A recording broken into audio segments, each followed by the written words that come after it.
Hello, internet friends, and welcome back to episode number 195 of Final Boss TV. I'm your host. My name's Adam K, aka Bay, and I have returned to you from places far and away.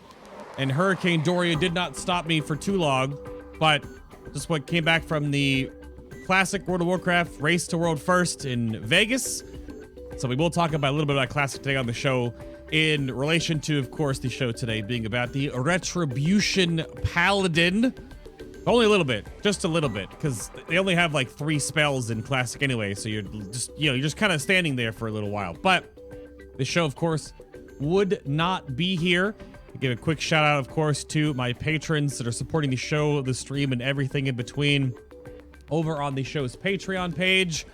This is going to be last month's little credit card here, but it still remains true enough that if you want to support what I do here directly and, of course, get just more of the show and find out what goes on behind the scenes here. Oh, wait. What is happening with my transitions? Okay, well, that was interesting.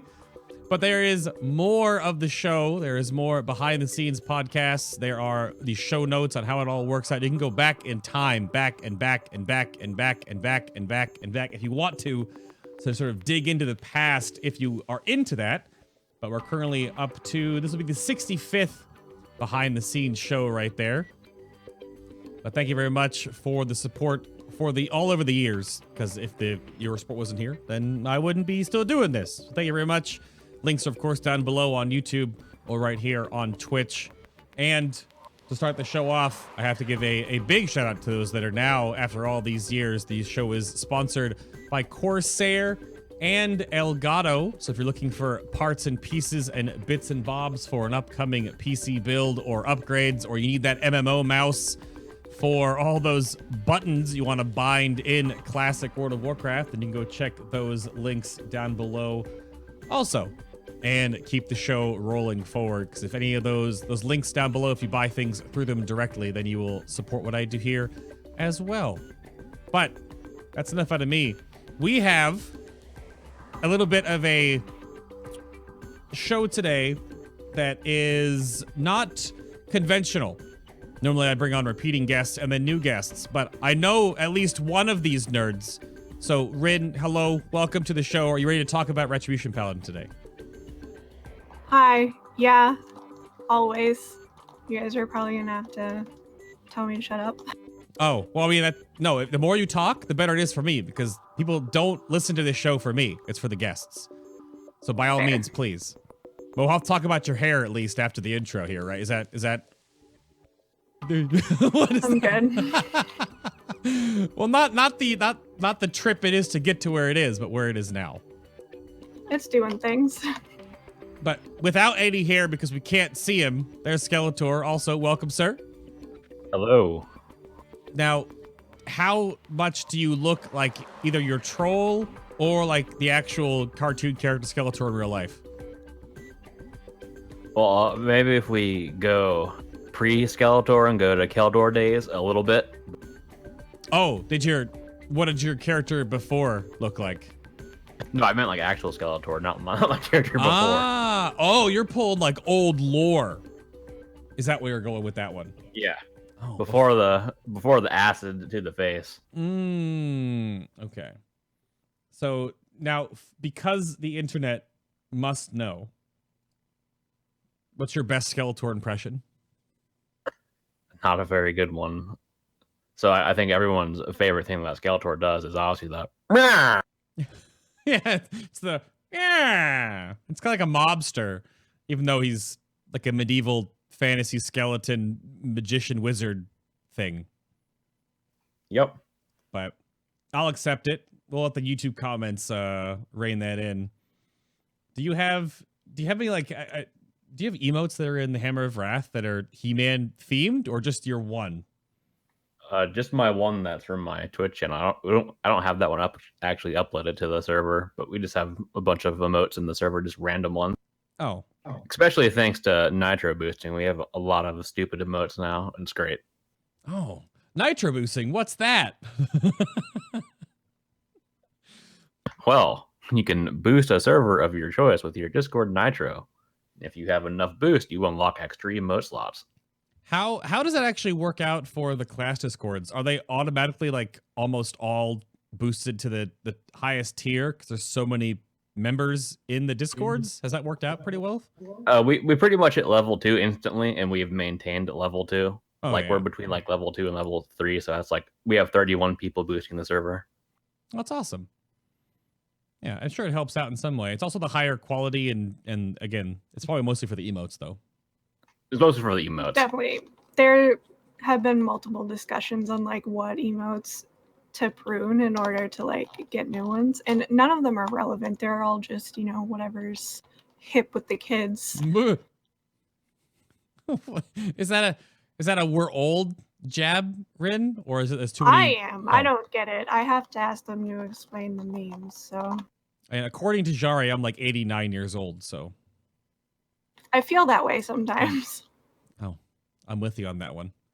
So I'll go back to you right here on this one then, Rin. What do you dabble in when it comes to the World of Warcraft? How long have you been part of said dabbling, and who the heck are you? Why should the internet know who you are and what your face does on the internet? Well, I started playing in 2009, and then I guess stumbled my way into like a serious raiding guild. Eventually ended up writing a guide for Wowhead back when they barely had guides. It was like, you know, I think I finished the whole thing top to bottom in an hour and a half. And that was in 2014, actually. And so I've been playing Ret for 10 years. And tried to get active in the community like as soon as I could. And I don't know, mostly I lurk and write the guide, and I don't know. That's fair. Well, how has the guide writing process actually evolved over those years? Because back when they didn't have to what they have now, and I would say with the formatting and the organization that Wowhead has developed on their back end now, I was told that what you guys interface with is still like all over the place, but what it looks like at the end result, pretty good. Yeah, I don't know, maybe it's kind of my fault, but we didn't have to format anything, and I was like, oh, I probably can learn BB code. Do you want me to help out with that? And now everybody has to do it, you know, so I've been around since then. And then, you know, we can use Blood Mallet, but we are expected to have Sims. So because of like the guide and just being involved in the community, I know how to build Simcraft now and do all of that stuff. So it's definitely gone from like write a basic idea of how to play the class, what stats you want, to like learn how to read APL so you can get really into like the rotation and learn, you know, pretty much any question that anybody would ever ask, even like an intermediate person, you kind of have to know now. It's not just like a beginner guide anymore. So I've kind of had to grow to adapt to do that. Now, on the other side of that, Skeletor, you don't have a face. We do see, of course, your troll who... Is your troll on fire crying over your unicorn, or is the unicorn on fire? No, that's from Azuna. It's the Charlie the Unicorn Easter egg in the game, where they stole his kidney and is dead. And the other, what happens? The other unicorn respawned, and the other unicorn has a fire aura on him. So he spawned, and I got the fire aura before it interrupted me and stood me up in that screenshot. It's a good one. Kind of worked out good. I like that. Maybe I didn't notice that or internalize that back in Legion. But what about you? What do you do when it comes to World of Warcraft, and how long have you been part of said dabbling in such things? Yep, I play played WoW since vanilla. My first character was not a paladin. My first character was actually a druid, but I did start playing my paladin in vanilla, so I still think that counts. And since the end of vanilla, I've played Ret every expansion. I like to play Ret paladin. I don't like playing other things. I used to tank a little bit in Wrath. I healed a little bit in Wrath. I had to heal our first Lich King kill, and that was miserable. Ooh. But as far as guide writing goes, I didn't get into guide writing until at the start of Nighthold. So as far as the community goes, I lurked. I lurked on Elitist Jerks. I lurked on those threads. I lurked on MMO Champions. Once Elitist Jerks died, I would post every now and then. But I would hop in the old IRC and just look at things. I wouldn't talk. But then when Discord came around, like near the start of Legion, that's when I got active in the Discord for whatever reason, for better or for worse. Okay. And now here I am now, and have my guide. That's evolved quite a bit from going from a Word document was its first form. That Word document idea evolved into a Ret wiki idea where the guide was, and the idea was other people could also contribute things, but that never really happened, which evolved to the guide in its current form. There was one more form before this. Is just a layout thing though, so this is a guide as it is now. I cover a lot of things here. So speaking of the Word document that has evolved, you are, of course, specifically talking about Ret Paladin XYZ, which is the website / blog and resource that you curate by yourself. Is there any other shout outs that you have to give to where the information comes from? Where all this gets... Yeah, I do a lot of things myself. There is at the bottom of the scroll there is a shout out section for a lot of some of the more important things are definitely people like Soul Sacker, our Souls, who does most of the APL work. We have people like M. Serrano, our Max, who maintains some of the module. I just realized I'm missing Melikis. Melikis does a lot of our module maintaining now, and I bug him about Ret things and SimCraft. A little bit of myself is I've started to dabble in contributing things. I'm not a programmer by any means. So the lines that I do see that actually translate into English well and aren't just random gibberish to me, I can modify if it looks wrong. There's a lot of stuff on this website. So resource-wise, where would... I'm just scrolling through everything on this overall. I'm not even halfway done yet, chat. If you have not checked out this website, it keeps going. I'm just going to keep scrolling. Here's a long one. It's the essence or the traits, because Blizzard added some fun new traits for this raid tier that required a lot of work. Well, no, but gear, when you see it as a higher eye level, you're supposed to be able to equip it because it's just always an upgrade, right? You think you should, but you don't. I'm gonna stop here on the treat yourself gift, but oh man, do we know who in our Discord community actually? Oh, is it actually he watermark? Is it Donkin in the corner? Yeah, it's Donkin in the bottom right there. Yeah. I have no idea who that is, but I thank him for that. Yeah, stat weight, sim yourself, trinkets, sim yourself, gear upgrade, sim yourself. Yep, that is how we play this video game now. I'm still going, chat. I'm still going. This is not over yet. If you need information about Ret Paladin, it might all be coagulated here. Now, Rin, what kind of back and forth do you curate with writing the Wowhead guide versus what Skeletor and crew curate for Ret Paladin XYZ in comparison? Well, so I don't know how it is for other communities,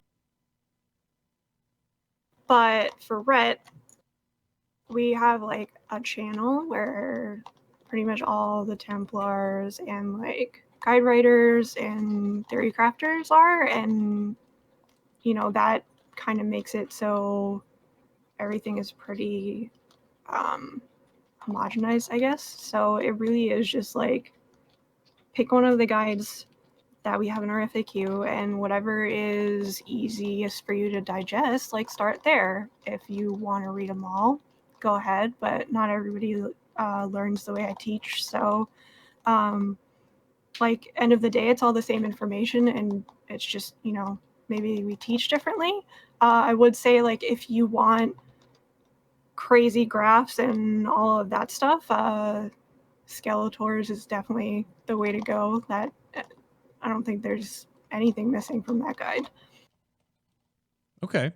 There are things. If you notice them, don't tell me because I know. Oh, wait. Things missing from yours or thing missing from Wowhead? From mine. Oh. Well, I think it's just like anything else where if you write it, you're like super aware of like what you could be doing better. So somebody in Guild just said, don't downplay yourself. I mean, I'm confident in my guide, but if you want the really mathy stuff, like his is going to be better. If you want to get along in raid and you're not really interested in, the math or like how Simcraft works, mine is good. Okay. Well, the guys all have their place. Well, right. So I wanted to segue over to that Reddit thread that we spoke about before we started the stream. And Skeletor, you had things you wanted to share about this. And if you're out there in listening land, either audio only or YouTube or here live, there was a Reddit thread that was getting some traction recently about the guide writers and the math theory crafters that put all this information out there, resources for the community to soak up and just be a part of the creation of in some ways, because different communities are a part of like testing things and returning your testings and making sure people know to coagulate it all in one place.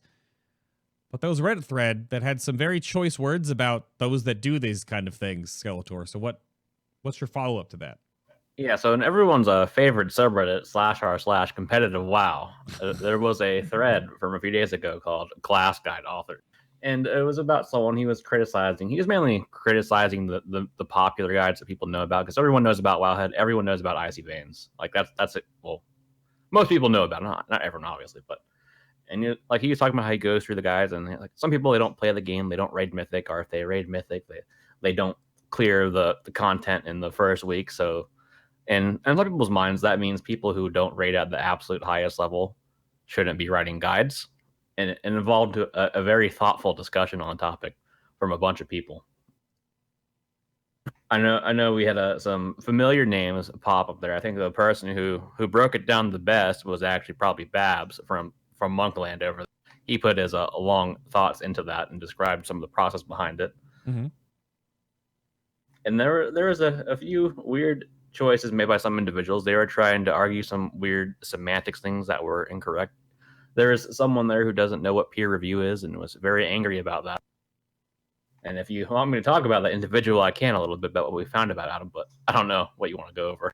I don't know if we get to go into the specifics of the player in question that was doing this, but it's mostly I wanted to give you both a moment to just maybe clear the air on how that works, just in case not everyone listens to this show live or on audio only or on YouTube that traverses the pathways of Reddit, and maybe even specifically that subreddit. But it was a very ill-mannered post when I got linked to it, because it more or less boiled down to the fact that, like you said, if those people that are curating all these information, posts, guides, math, aren't rating at the highest level, then they aren't the ones that are allowed, apparently, according to this group of people that supported this thread, to then spread this information out to other players. But not to like lift the veil on this, but all the different rating that I've done, all the different world firsts that I have now been to and casted and hosted and been a part of, like that, the method side of learning all this ins and outs. The players that are at the top level that put in the time to get the world first, to get in the higher ranks, they look to the resources that you guys make, because they don't make them. They just play the game a lot. So there's a bit of a misnomer there, potentially. Yeah, so when it comes to that, I mean, there's definitely some top players that do maintain their own resources, but there's a lot of them that don't. They spend their focus playing the game. Well, obviously, they can figure things out themselves because they've played the game so long, they play it so much, so they can figure things out pretty good and be pretty close to what's out there. But there's always the option of looking at these resources that people like myself and Rin create and our other guide writers that we have, and seeing what they have, different insight, maybe thinking of things a little bit differently that you wouldn't think about yourself. It gives you more insight. And as far as like what Rin was saying in our community, I'm not sure about other Discords, but we're all like in one channel and we talk We go over things. We raid test in the beta. We test things on beta that don't seem clear. Rin decided, like I know for this patch, I made her go to Nazjatar and farm herbs forever so he could test the potions. To be fair, you didn't make me. I just knew that nobody else was gonna do it, and yeah, you couldn't buy the potions off the vendor. So yeah, this comes into like this is the stupid stuff that goes into writing guides. It's like somebody has to go out and farm herbs, and then test the potions, figure out how they work, make sure they're implemented into Simcraft, and then you can start writing your guide. You know, and none of that. Like he smacked a dummy, and I farmed herbs. Like none of that. You know, if I was in method, it wouldn't make me a better herb farmer, you know? Yeah, there are things that sort of sneak their way into the webway in some regard that are a little less than accurate. And then there are claims that fly out there about, and people can be wrong. You guys might have information that's incorrect or things you're still working on, because as each iteration of patches or each expansion changes a lot of the core of the game, despite what Ian says about how the game is simple. It's not from a perspective of the math and the RPG elements that we have presented as players to better our characters and to move forward and to be the best that character can be. Even if BIS lists are horribly wonky right now, or Azerite traits and essences are all over the place, but we'll go into those a little more later. But Ren, well, I think go ahead. Like it can be easy. Like you don't have to know how Simcraft works. You know, you don't. And for Azerite and everything, you just pop it into Simcraft. But there's people that have to maintain that, and not all of them are top tier raiders. You know, right. That's the one thing too. If you look back a handful of expansions, the amount of information that we now have as players, and this is sort of how we've evolved, and I brought this up on many spec shows in the past, is that some classes or specs before the evolution of an integration of Discord had maybe some documents or had a website front and had information on it. But I would say really only like Warlords-ish forward now have all the different communities, and especially now Legion forward. There's so many Google documents. There are websites, again, like Repelli XYZ. There's the prevalence of and curation of Icy Veins, Wowhead guides. And to some regard, if you are a monk out there listening, it's the one I brought up to Skeletor as I was looking at his stuff he's put out there.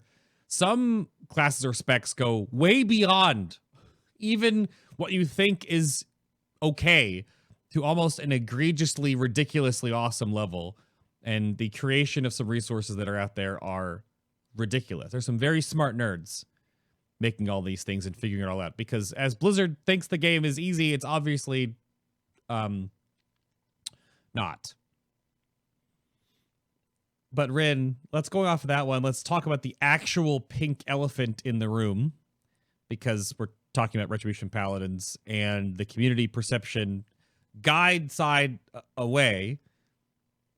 Performance of where Red is sitting, what you guys have sort of sponged up from your sides of it, and what you think where Rhett sits. So I know we had that little quip from the beginning of the show that isn't in this, so you can, of course, bring that up. But I want to make sure that it was splashed for the world first Mythic Azshara. Narcoles, for some reason, always gets into these world firsts. He's Rhett, but everyone's like, Rhett's bad, though, and it doesn't give any Mythic Plus, and it's not going to get a raid spot. But yeah. So what do you guys know about the community perception, strengths, weaknesses? Where is Rhett sitting? I mean, our greatest weakness has always been community perception. Like, there's a lot of Red Paladins, so chances are you've met a lot of bad ones and maybe a couple good ones. But also, like, we take up a melee spot and we don't give a raid buff, and we're not useful. I don't know, that's kind of our big weakness right now, and like, you're just not going to change community perception, you know? I like chat brings up immediately. Red isn't bad. You just only want more than one. We have diminishing returns. Oh no. We have two, but we're also like super casual. And it doesn't matter, you know? Sorry, that Gorex doing things. Mia did things in chat earlier.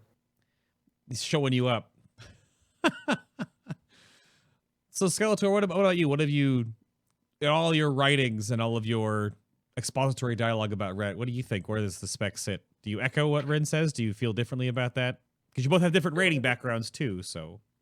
Yeah, I mean, mostly I line up with that thought. Like our biggest weakness has always been community perception. I think the best time for community perception for Ret was actually Legion.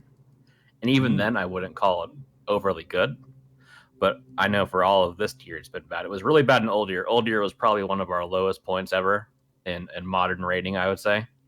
And in terms of what was useful, like Narcles was rating, but he was playing Holy on the Goon Kill, so he wasn't playing Ret, for example. Okay, well, that he was also missing a beacon, but yeah. But yeah, and as far as like actual rating performance, like I'm not on the top end, but in my guild we're on Azshara. I was in for some of the progress, not all of it. It's probably going to die tonight during raid. We had a 1% wipe already. Nice. So it should have died, but it didn't. But it should die tonight, or I'm going to laugh at them. But it's going to die though. And as far as Ret goes in raid, it's definitely in the middle of the pack, on the lower end. It's not like directly the middle. It's definitely on the lower end of the middle. As far as other melee, like other melee are such strong choices, not only because of what they offer, because a lot of them they have multiple choices. If you're a paladin, your only DPS spec is Ret. If you're a warrior, maybe arms is bad, but maybe fury is good. If you're a rogue, you have 3 specs to choose from. If you're a feral druid, you could play ranged. If for some reason you're trolling Nicholas as a survival hunter, you could also play ranged. But survival isn't even that bad. No, it's not. But the thing is, I don't want to like interrupt, but if you go look at Warcraft logs and you go look at survival hunters and you're like, oh, it's the best hunter spec, please take note that the hunters playing survival are very dedicated to their spec. They really enjoy it, and they're going to be playing it at a high level.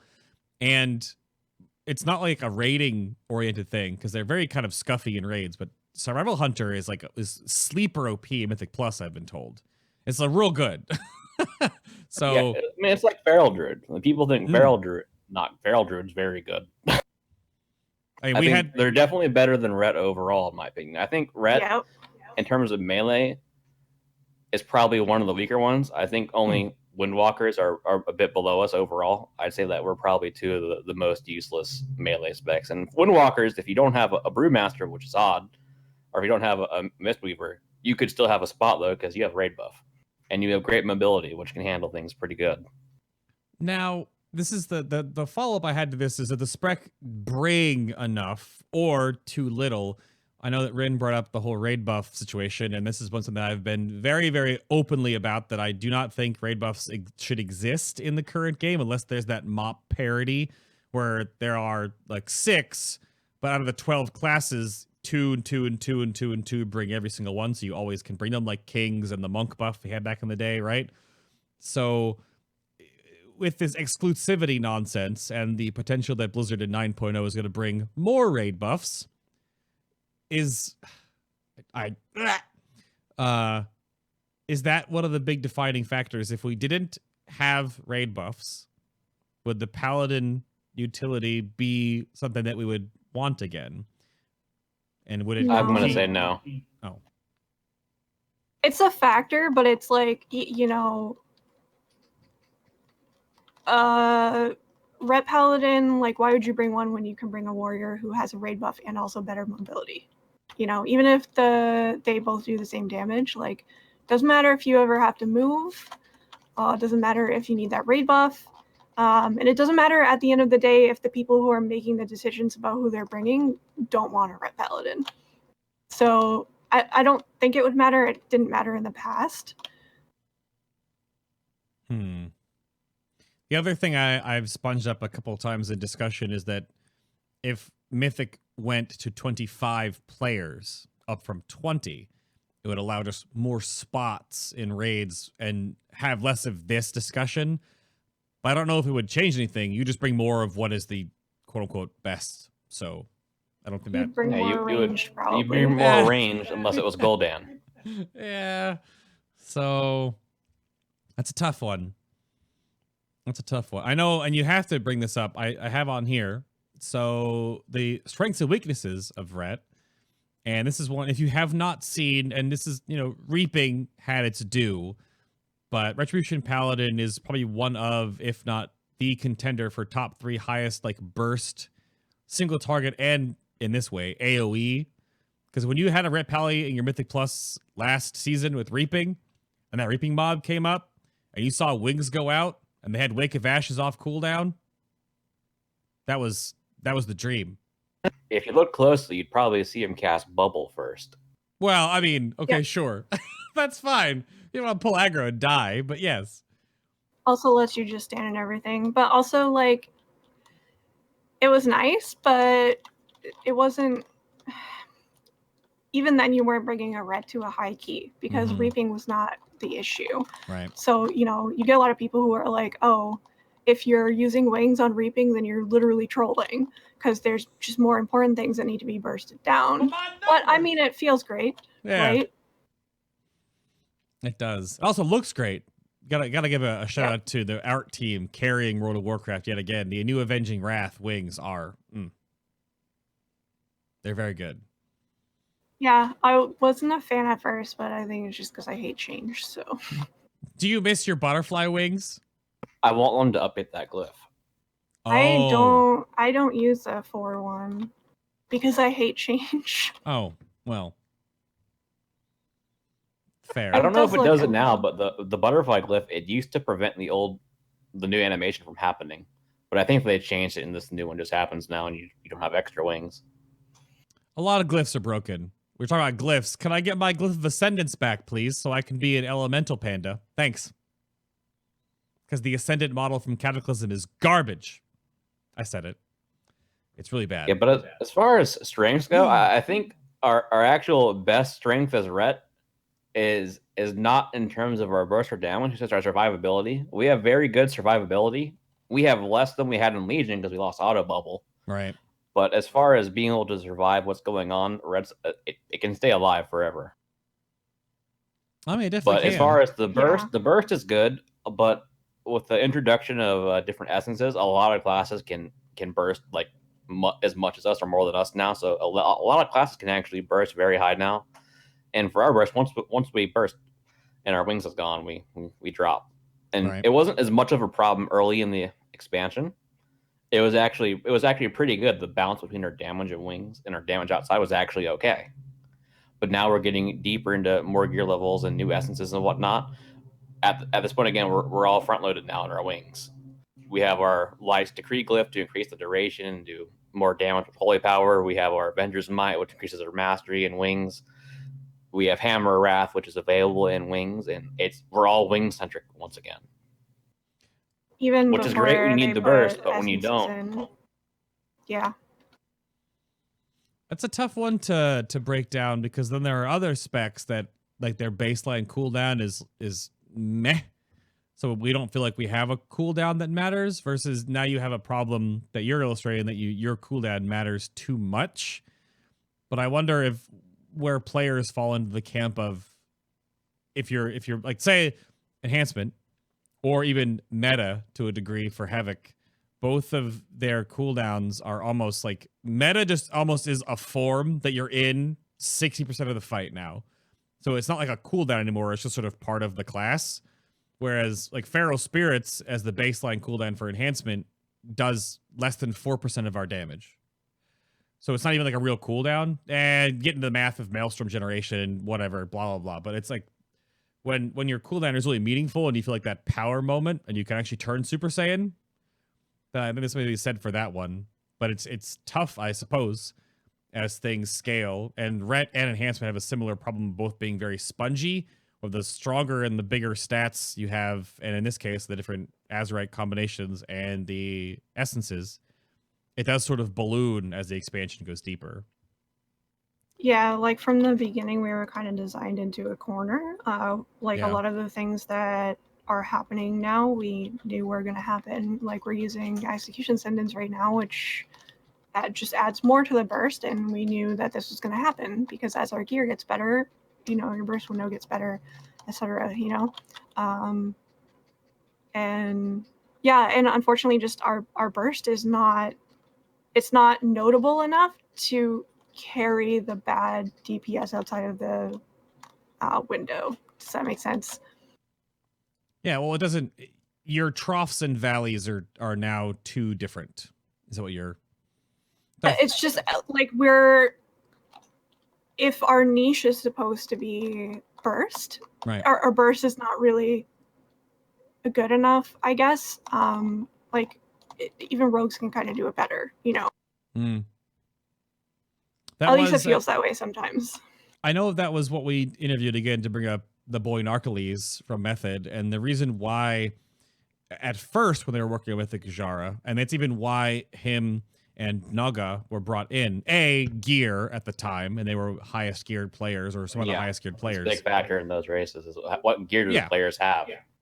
Of course, I'm not going to diminish that. And while we didn't actually see the Pad Thai Dragon, or we saw Wings bursting the Naga ads first when they were sort of working out the strategy, but that became a thing he didn't do anymore as the fights went on and on and on, because they actually got to work around those. But that was a learning point. So they did use Narcoles essentially to, and that was what, if you ever watched any of the coverage for Eternal Palace, that was something that actually that Mike was really fun to watch. He'd not be on the meters for the whole first phase. The triple Naga wave would come in, and our goal was always like, is he going to hit second or first? So it was always a fun little mini game.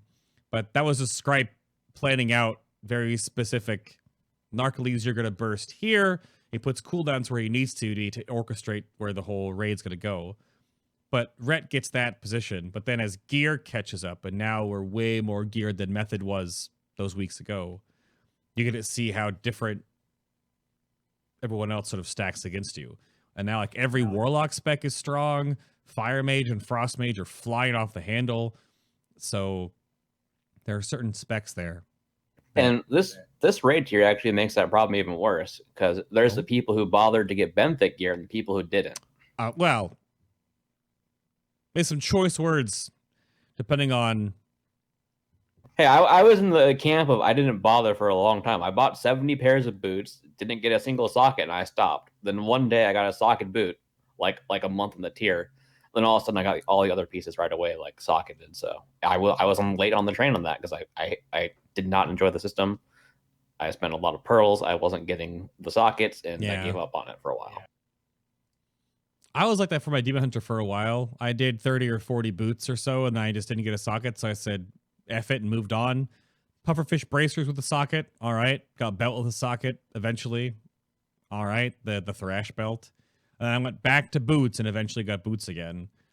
But it was a fun system. I'm pretty sure many people agree, maybe you guys both as well, that I think Blizzard did not plan for sockets to roll on those pieces of gear, but that's just how the item architecture in the game works when gear tokens are created. Because farmable sockets are not great for the game.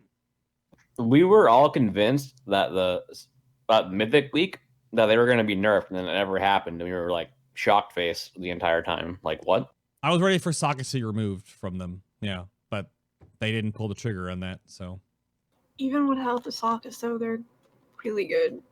I don't know.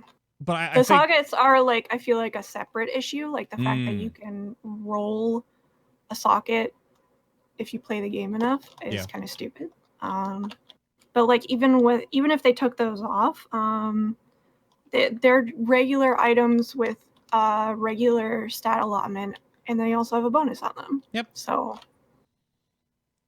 they're fun. And that's why they are totally, but they shouldn't be so much better than other things of their item level. You know, I didn't like what was the previous raid called? Crucible. I'm drawing a blank. And BOD. Yeah, but like I don't know, they kind of did those effects better. You know, where it's like they would beat out things of similar item level, but not by a whole lot. Right. Usually. And they also had the secondary stat penalty on them for having effects. That's what I'm saying. It's like, you know, you had to pick, and it followed the rule of, in general, if you get an item level upgrade, you're going to want to ditch it, and that's not how it is for Benthic at all. Nope.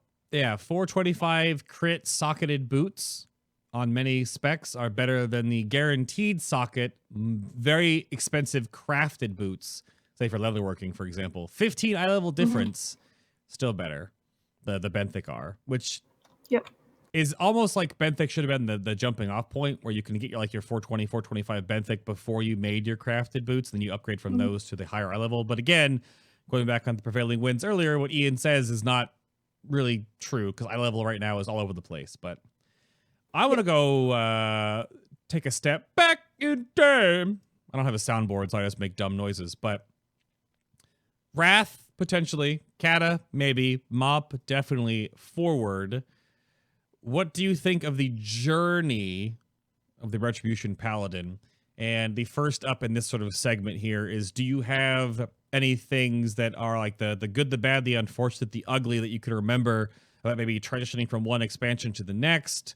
Ashbringer aside, because we all know we lost our artifacts, so don't, but is there anything that along that course that either one of you immediately thinks of from like Mop forward or even further back that was one of the really icky parts or one of the really great parts about where Retribution has been?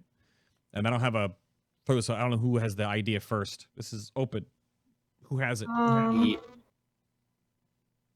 ahead. Yeah, I was gonna say, like, if we started at Wrath was like, Wrath, I was gonna say, that's when Rep became legitimized, really. It was Wrath. Ooh. We had a complete overhaul. We were no longer Seal of Casino. We had actual abilities. There was real set bonuses for for different specs. It wasn't you all had the same set gear. It really fleshed out Ret and made it probably for most people probably like one of their like most favorite iterations, either because they enjoyed it or because just nostalgia in general. And we had that for the entirety of Wrath, which is good. And then Kata hit and they completely changed everything. And Ret today, compared to Kata, it's kind of a similar position. That's when we first got our Holy Power. I mean, we only had 3 at the time. I don't think we had the extra 2 for 5 in Kata. No. And that's been the basis for our design ever since Kata. Right. The holy combo points. But you guys don't. Yeah. You don't call. That's like a no word, right? Probably for Blizzard. Calling them combo points. They are though. They are. Build and spin. Yep. They were kind of like chi. Don't say that about monks though. They don't. Some monks really miss the chi mechanic. Others just like, ugh. I will get my salt in though. Please. Like I was gonna open with saying the only time I have had to not play Red was at the beginning of Kata. And that's because it was just so bad. They did that overhaul and were not prepared for I don't know how to balance it. I was still kind of a newbie back then, so I don't know any of like the details. I just know that it sucked and I had to play Hunter and I hated it. The funny thing about Kata though, and Kataret was when we went from Wrath to Kata, that's one of the first times I think that Blizzard actually nerfed tank threat was going with that pre-patch. And with Ret, as much as Ret wasn't fun to play, they gave us a lot of new fun abilities. Like we had Zealotry, so we were stacking cooldowns, and we just had monstrous burst. And if you were in a guild that wasn't with great tanks, you could not pop your cooldowns for like the first 20 seconds of the fight. It's definitely I think that's followed Ret for a very long time. Is you're supposed to be this like on-off class because you have one of, if not the highest scaling, just multiplicative damage amps baseline compared to other specs that have like either resource generation or like or like a guardian that does damage with you. Obviously it scales with you as the expansion goes on. But Avenging Wrath, and this was the thing that monks experienced in MoP as well, to start with Mr. Pandaria, and why I usually start there specifically. That's the new talent layout. And if you ever played a Brewmaster back then, or sorry, a Windwalker, they had like 6 or 7 different multiplicative bonuses over time that it's like when you get so many different stacked damage amps, it just kind of really teeter-totters where you're good and where you're bad. So that's been one that Blizzard has always had, that on-off switch for Ret. So are there any major pieces of the past that you'd like to see return? Hand of Honestly, Sacrifice? Yeah, but like we do have a lot of things that we liked and are considered like ret flavor. So like one of our Azerite traits gives us a free Divine Storm, which is like about as classic as you can get. So I don't know if you like standard Ret Paladin gameplay. Like yeah, we kind of have it. Sack would be really nice and probably would help us at least a little bit with raid spots. There were times where it was really, really useful. I'm not really sure why they took it away because it wasn't so useful that it was like you have to bring a Ret Paladin all the time, you know? Right. Chat brings up Divine Intervention. That was a great ability for trolling. I was gonna say the same thing. Oh no. I think one of the problems is that it's either get rid of it or change it is actually holy power. With holy power being our main resource, and we're limited to 5 holy power, and we, with the exception of one talent that's horrible, we only use up to 3 of that at a single time. When we get effects, like usually in the form of tier bonuses that give us extra holy power gen, or like with the Essence style, Memory of Lucid Dreams, where fund holy power. Because our resource isn't very large, it's not a very granular change. Like warriors have rage, they have 100 rage. It's easier to refund abilities and have it not be a huge impact. But for Ret, because we have such a limited resource, and the way the refund even works, because we do spend an odd amount, we get 1 holy power back, then we get 2. We get 1, then we get 2. So it even flip flops because the resource system itself is just so limited. And I think that's one of their holdup points, is that they don't want to change us too much because we're limited by that holy power, and it would take a lot to be able to expand out of that window. Yeah, I guess I was going to say earlier, there's a lot of instances where you see that we've kind of been designed into a corner.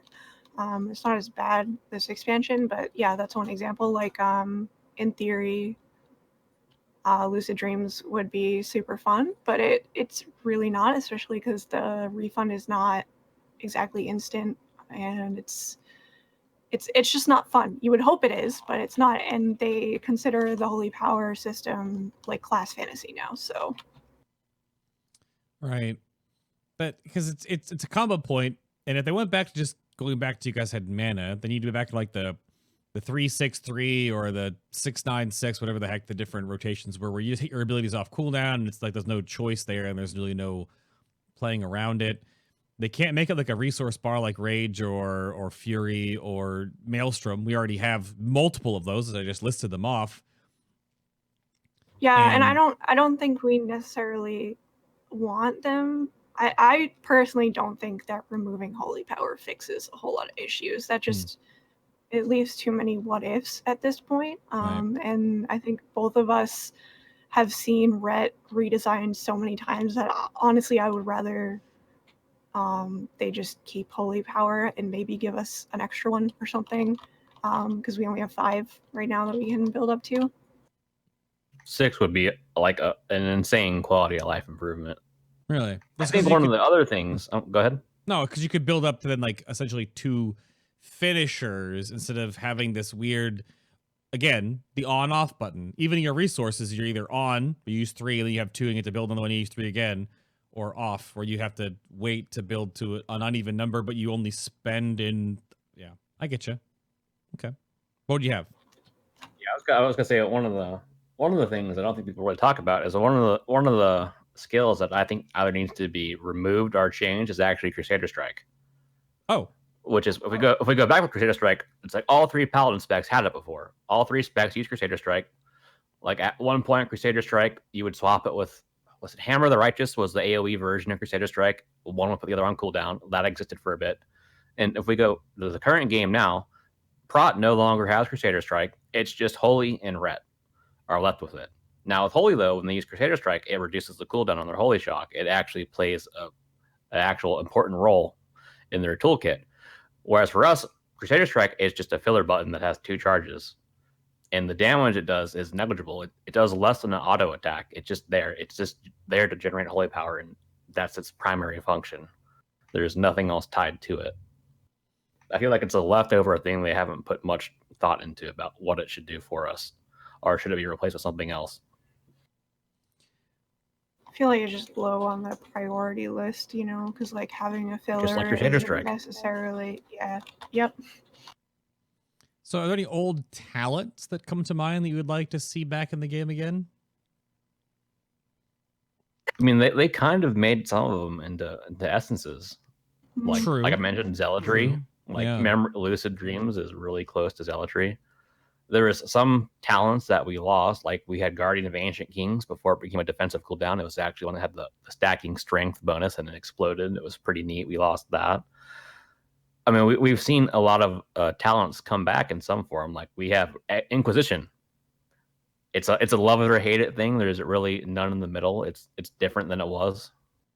I know when Inquisition first people were using and MoP, it was miserable to use. Arcata, Yep. It was actually miserable. It lasted 30 seconds total if you used 3 holy power, and it only gave you increased damage. 3 holy power. Yeah, you could only hold 3. And then eventually at some point in MoP, they increased it to 15 per, so it's 45. Or no, they increased it to 60 total. They doubled the amount of time it gave you. And also in MoP, it added crit chance to it too. It wasn't just damage, and we have it now. Now it's damage and it's haste. Looking through your Azrael traits right now, the you're talking about, it was Relentless Inquisitor, right? That's the Inquisition. The holy power gives you haste thing, or no, we have actual talent Inquisition. Oh, right. Yeah, that's definitely back too. That's yeah, right for the Relentless Inquisitor, that's just one of the Azrael traits. That's actually it's okay choice. Okay, I mean, it doesn't really go back to anything. Gotcha. Yeah. You've kind of been lucky though, like a lot of the stuff that the community considers like a nostalgic or whatever, like we got back, like we have Hammer of Wrath in the form of a talent. Be nice if it was baseline. But yeah, I mean, as far as like things that we would want back or whatever talents that we would want, we kind of got a lot of them this expansion. Are they working out very well? Maybe not, but you know, I'd say as far as red class fantasy goes right now, it's pretty good aside from numbers. Wake of Ashes is a talent, which that row is a hot topic discussion for sure. Yeah, Divine Judgment, Consecration, and then Wake of Ashes. That's a tough one. It's a tough one for anyone that went from Legion to BFA that had a very integral rotational defining ability, kind of like Phoenix Flames for Fire Mage, that then became a scaled down, albeit lore-wise makes sense, but then plopped on a talent and not baselined, because that did change the functionality of how your entire rotation would play again. And Blizzard has now gone on record by saying that, and Ian, I believe, said this, is that they realize that they make a lot of changes from expansion to expansion, and some of them don't have to be changed. So I wonder, again, that's what everyone keeps. They read into that really heavily. 9.0 is the great unpruning. Everything is back. But there are a couple of ones there. How about, what are your thoughts and community sponging up of the actual Retribution passive that I know has also been a bit of a weird, contentious point over the years? I know I've brought it up a couple of times. This is a big thing, I think, on the Legion show in particular, is that it was nerfed into BFA, but in Legion, it was so much of your damage by like, hey, can you die for me? No? All right. Yeah, it really was an issue in Legion. In Legion, it was the 20% damage bonus when someone died. It was really massive. Combined with our multipliers, like using Crusade. Before Crusade was nerfed, it was 35%. So we had a 35% multiplier. Then we had a 25% or 20% multiplier from Retribution. Then if we had the belt or the cape, there's just more multipliers, and it all adds up really fast. And in our burst window, if we had it there, and it was really weird when they first implemented it. Actually, in the beta for Legion, they made a 100% damage bonus as their first pass. And they said, no, that's too much. Let's put it down to 70. And it's like, really? You're going to leave it at 70? You think 70 is still a reasonable number? But then they dropped it to 50. And then eventually it dropped down to 20%. And then going from Legion to BFA now, they've dropped to 10%. So it's still noticeable if it happens during your wings, but if it happens outside your wings, it's just more aggravating that didn't happen in your wings. So it's I'm not a fan of it. I really dislike the ability. I don't like having things that are out of our control. Yeah, unless we make it under control by killing somebody. Honestly, I just, yeah, I don't think about it because it hurts me, like right here. That's what chat brings up. Koi says in chat, my favorite thing about it was choose a better time to die. Okay, thanks. Yeah, because people always die right after your wings is over, and you're just like, for real. It's a very flavorful passive. It's literally a namesake of the class now, of the spec in particular. It obviously pops off in PvP because it's going to be up a lot. It has a range kind of caked into it, but that's why I don't know why it's a core functionality, but really only works in flavor and form in player versus player combat, whereas in PvE it just gets annoying. Because we've even had that on certain boss fights before. I think we did this on Gahoon when our paladin was not a warlock, but actually Ret Pally. Because during that last bit when people started dying off, I think it lined up that the final Gahoon burn, like the last 4 or 5%, which again in the beginning of BFA was a lot of HP. Retribution would almost be up all the time, and our paladin's wings came back up, and they would just bubble into like the 7 stacks of the bursting sores nonsense, and then do a ton of damage to sort of carry that last bit, which is neat. Obviously, on farm, it never ever lined up again. So there's moments where it's neat, but then there are moments where it's not as bad as it was in Legion, where it basically sort of carried a lot of your damage. You would notice a difference between a pull without Retribution proccing versus one with. And the things that made it more aggravating, like in Legion, like the priests had the cape that would activate their holy form. That wouldn't count for rep buff. Yeah. Then there's shamans and their ancestral protector totem. That does not count for rep buff. So there's cases where people die and you don't get rep buff outside of range. But really, BFA, I think, solidified Retribution as a core ability. Because when you press the N button on your keyboard now, and you click on Retribution, and you see their highlighted abilities, Retribution is literally in that list now. So I think we're doomed and we're stuck with it. Yeah. It's just one of those, like, it's one of those things that they're going to keep around because they think it adds flavor. But in reality, like, at best, you ignore it. Yeah. Skeletor, I want to go over this real quick. I'm going to slap back up the talent calculator before we move on to the next topic. Your level 100 talent rows have always seen a bit of contention in the same row here. How are the level 100 talents, Divine Purpose, the now retooled, re-nerfed, rescaled Crusade, and the re-added back Inquisition working out? Because I know, again, bringing up Legion, it was basically Crusade or Crusade. How are things looking out here now? Is there... Oh, it's an Inquisition or Inquisition now. Oh, okay. I mean, the other talent, like Divine Purpose, it had some use early on. Divine Purpose actually had some bugs early on where it couldn't proc back to back. It would actually eat its own proc. Then they fixed the bug, but when they fixed the bug, they decided to nerf the ability to make up for the bug being fixed. Oh. And that talent just died right then. Crusade became really viable in Jaina phase. What's Jaina called? Battle of Dazar'alor. Yeah. Because that's when we had our extra row of Azerite traits. So we were stacking like Avenger's Might and Light's Decree, and it just made Crusade incredibly powerful. Then Light's Decree got nerfed after the first week, so we stopped stacking it purely. We would fit in other things like Avenger's Might.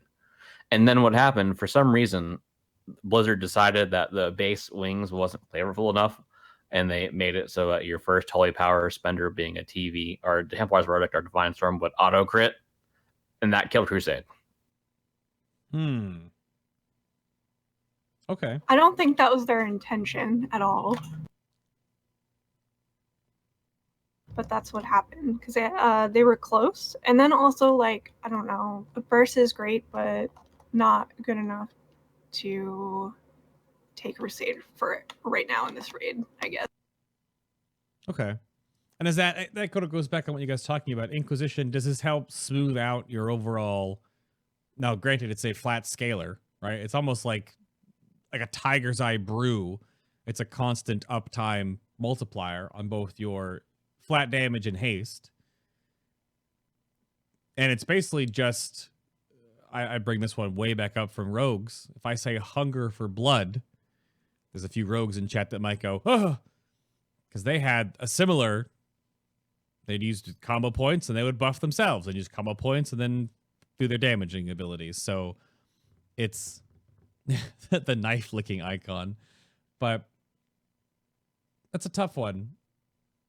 It's always been a weird one for Retribution because these have moved a lot, because Divine Purpose was a different row before, but now it competes with like two big multipliers, either one that's on your base cooldown or one that's now returned. But at least Inquisition looks cool. Divine Purpose is kind of there just so there's like an easy talent. An easy at least talent. Like that's a theory. Yeah. Yeah, that's how for friendly. Reddit worked out. That is what a discussion has always come up, is that Blizzard now designs talents to have sort of like a easy, a cooldown buffing, and then a more difficult rotational one that requires upkeep or maintenance in that regard. So could be there. Yeah, apparently a lot of players on their data, they would just go straight down the left-hand side, and they wanted to make sure the players that did that would have some sort of benefit. There's a lot of passives in the left-hand side. Yeah. And as far as Inquisition goes, it doesn't do anything for our rotation. Like, so it costs holy power, so we're using it in place of a spender already. So it's not adding another button to press. It adds haste, but the way that haste works, our main generators like Judgment, Blade, Hammer, and Crusader Strike, they all scale off haste. Yep. So as your haste lowers the cooldown of those abilities, it also lowers the GCD. It's proportionate. It doesn't reduce the downtime. It reduces the time between abilities. Your APM will go up, but at the end of a fight, your overall downtime is the exact same. You just have smaller gaps between abilities instead of more frequent larger gaps. Now, how about, that's almost segued there, is that I was going to ask, how does BFA Retribution Paladin feel to play? And this is sort of an end cap on everything we've talked about before, is when I was reading through some of your website, you brought up a very big topic of manufactured downtime and the slower pace, which I never know how to position this in a discussion, because I play two GCD lock specs where both Havoc and Enhancement hit a button every less than 1.5 seconds. If not, I hit GCD cap on both characters. So I'm hitting an ability every 0.75 seconds. And that is continuous. Whereas my other alt that I rarely ever play, but I really enjoy, is like an Arms Warrior, which is slower, sort of that chonky feel, and you have some breathing room, right? And actually, like, if I go going back to like a Death Knight, I would prefer to play Frost because it actually has downtime. And that's definitely a different part of how the game has gone now. And again, to sort of tie into Classic a little bit, Classic combat, and why people are really sort of engaging with it and liking it again, to what I've understood, is that combat is slow. It has meaningful moments, like landing the correct ability after an ability has meaningful damage impact, especially like in PvP or in duels and something, which is very popular in Classic. Hitting the right abilities at the right time is really good, whereas the game has evolved and retail has changed, where you're basically hitting things every GCD over and over and over again, sometimes multiple times in a row. So what are your take on that? If you want to cliff note what you think of like manufactured downtime, should Ret be faster? Should it be slower? If you remove Crusader Strike and had like gaps in the rotation, would that actually feel better? What do you, Skeletor, what are your thoughts on that? Yeah, so as far as manufactured downtime goes, it was definitely it was the biggest problem at the start of the expansion. Like, if we compare our Legion, End of Legion, or even not even End of Legion, just Legion in general, to our current downtime, it's about 2 to 3 times higher overall. And in Legion, we were pretty much at GCD cap spec, whereas now we can get these 4 or 5 second gaps at times. Okay. Now they've made it better in some ways. Like when they added the Imperium Power for the free Divine Storm proc, it had potential to reduce that downtime. It was a nice flavor element, and it was a stronger choice. But as it's gone on now, a lot of people you'll see, they won't even pick Imperium Power anymore in a single target scenario, because it doesn't bring as much as the other choices that we have are. So we've kind of put ourselves back into a spot where our downtime is higher. But at the same time, though, they've added Azerite essences, and these essences are active, they take up a spot in your rotation. If you choose Crucible, or not Crucible, Crucible of Flame, for example, that's a low cooldown ability that takes away a lot of downtime. It's actually pretty powerful too. And it really seems like they have two competing philosophies. They want this spec to be slower, but yet they keep adding things that will speed us up. And what I expect to happen is when we go into the next beta cycle, we're going to lose all that again, and we have to see where we land. I think removing Crusader Strike without a replacement is a mistake. That would make it feel not very good. Brought up the APM on the tier 22, which is the current, which we're transitioned from. We don't have a tier 23 APM stack right now, so it might be even higher than this. But as of last tier, you were at 57 on average actions per minute. So almost a button a second every minute, compared to, like, say again, like Enhancement and Havoc are, I mean, Havoc is 70, nearly 69. So that's not even slow.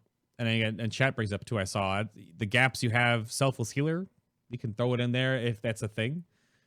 But yeah, it is.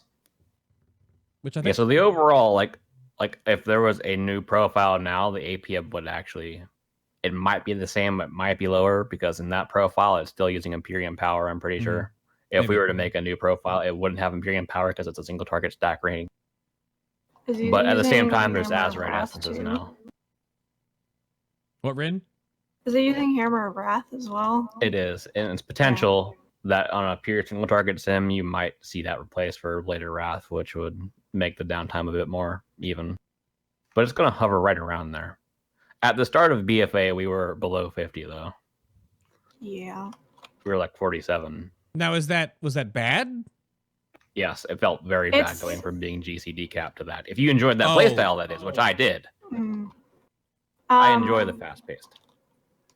I guess what kind of sucks about our downtime is it's not smooth. It is like somebody said in chat, you're going about your business, hitting your buttons, and all of a sudden there's nothing to hit for 3 GCDs, and you're just stuck contemplating your life, waiting for things to pick up again, and that is not exactly super fun. So if it was you wait a second here and there, I feel like that would feel a little better. But sometimes just things line up so that you're just sitting there waiting, literally doing nothing, and I don't know, it feels bad. Okay, because I know that's that. Again, we've had the Feral Druid show, and we had the Frost Death Knight show, so you can go check those out. They're both archived, they're both online, and we had sort of similar discussions about that, because Feral Druid and the way they pool and ebb and flow with their energy has always been sort of part of their kit. But now the way that the BFA has changed, they're GCD capped again, more or less, because they do the Ferocious Bite build, which existed in Legion, but only for a time with certain legendary combinations. So now they're not the pooling weaving build anymore. They just spam buttons, essentially. And that's not what they are used to, so it's changed for them. Whereas Frost has almost the same problem that it sounds like that Ret has, or that on-off switch. Because with Frost DK, you could get Rhyme into Killing Machine procs and have really good strings of hitting a ability every time. But then, you run into this moment of oh, there's a button, right? Which I think that's the problem that it does sound like, is that having potholes is the problem.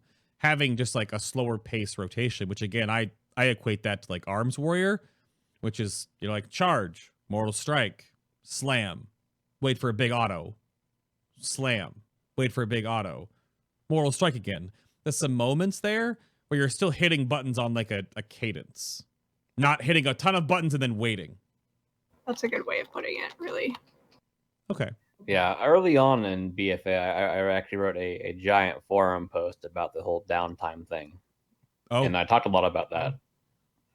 I'll link the Google Doc version for people in the chat if they want to read that. A lot of it is still relevant to now.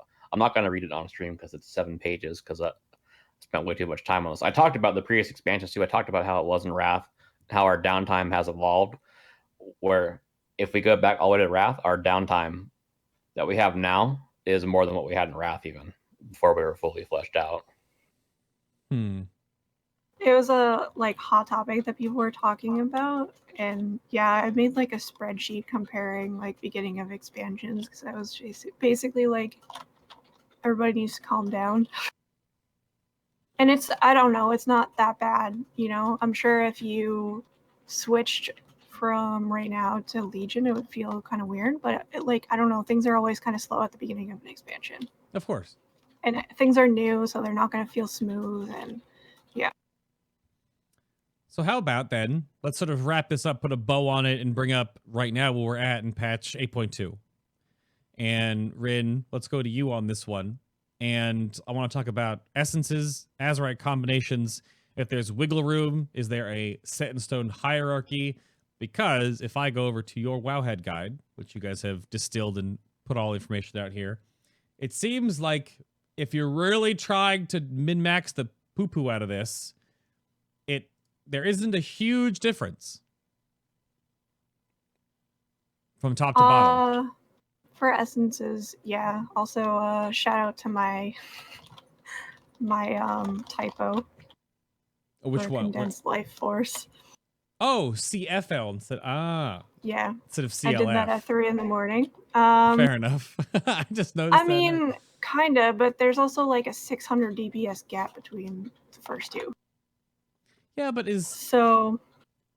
guess is 600 a lot when you're doing 45 to 46,000? It is a lot when you're talking about picking two passive things. Oh. You know, it's like nothing happens when you change those minors, really.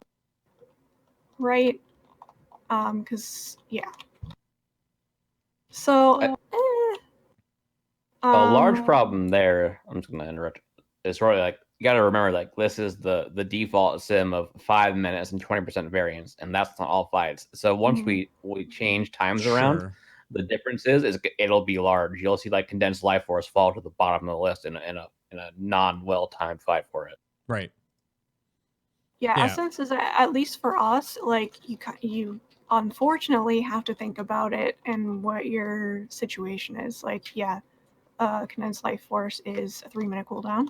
So if you're on farm and the boss is only 4 minutes long, or it depends on how often you can use it, right? So and then like Visions looks really good on Sims, but it isn't a lot of the time because it doesn't line up with the mechanics you want it to. And I don't know, essences are very much like you need to kind of pay attention. Good default for single target for a minor is focusing iris, but if you're changing your target a lot, it's not super great. So I don't know, essences, it's good and bad because it's like you have to actually think for yourself, but that also means like a lot of people are looking at a chart like that and being like, oh, I have to do this or I can do whatever I want.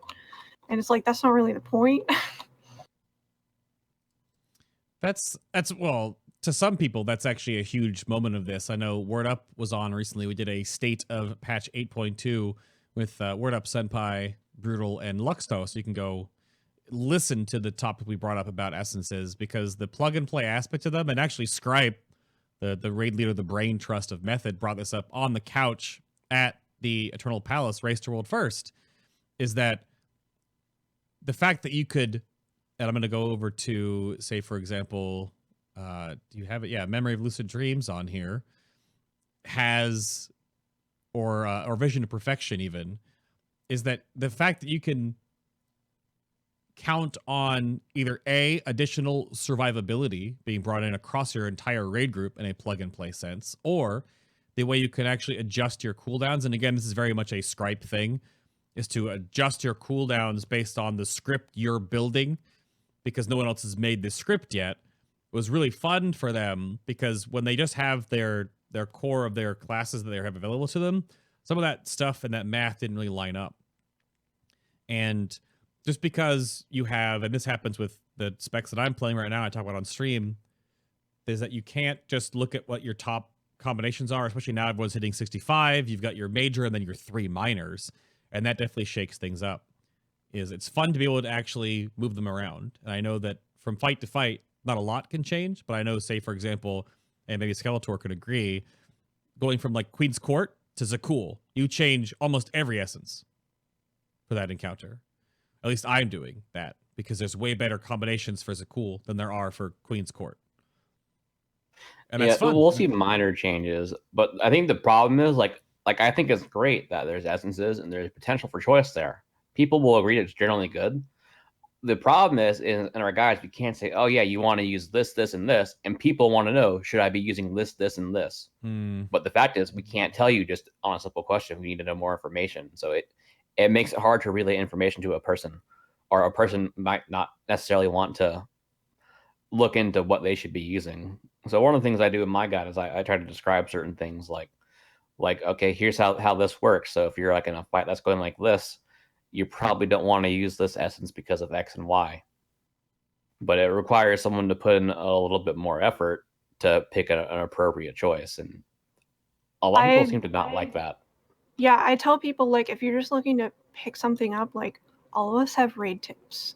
And those raid tips usually have, like, talent and essence recommendations. So, like, if you want the quick answer, just go to that, because we're just going to tell you what essences are good for that fight. And yeah, my guide, like, I put in a section that's basically a summary of each essence and like when it's good and when it's bad, because people, that's what they want a lot of the time. Like most people that are going to this guide, they're like, ooh, I wonder like if this essence is good. And then they're just going to scroll down, find the information they need and move on. So it's like the charts are great if you like to look at numbers and interactions and all of that stuff, but really it's not necessarily going to help you make a decision for your situation. Yeah, there's definitely some plug and play to this. There's definitely a more plug and play to this. I brought up the Netherlight Crucible from Legion on the 8.2 show. And besides the fact that I wanted to make Word Up kind of uncomfortable because the Netherlight Crucible was awful because of the randomization of the relics at the time. There's no randomization in essences. So once you farm them, once you have all your tier 3s, or in some cases tier 2s, because the tier 3 doesn't actually add anything. Like Focusing Iris, you can just move with tier 3. But the damage is there at tier 2, for example. Which is fun that you have that option here. A lot more customizable than that. But just don't, and listen to the two guide writers here that know all this stuff. Make sure you are customizing for your situation and not just blindly following these are the top 3 best simming ones. That's also true. If you do you guys use the raid bots bot in Hammer of Wrath? Do you have a disclaimer on that? There is a bot spam channel for people that use it inside Discord, but when we tell people to sim, we'll try to tell them like, is this good? Well, try it in this scenario and see how it works out. Yeah. Because I was the point I was going to make. The default Discord raid bots simulation is very not ideal. It's a good little snapshot, but it's the 5-minute patchwork fight, which is the only patchwork fight. There's not even a patchwork fight in this raid.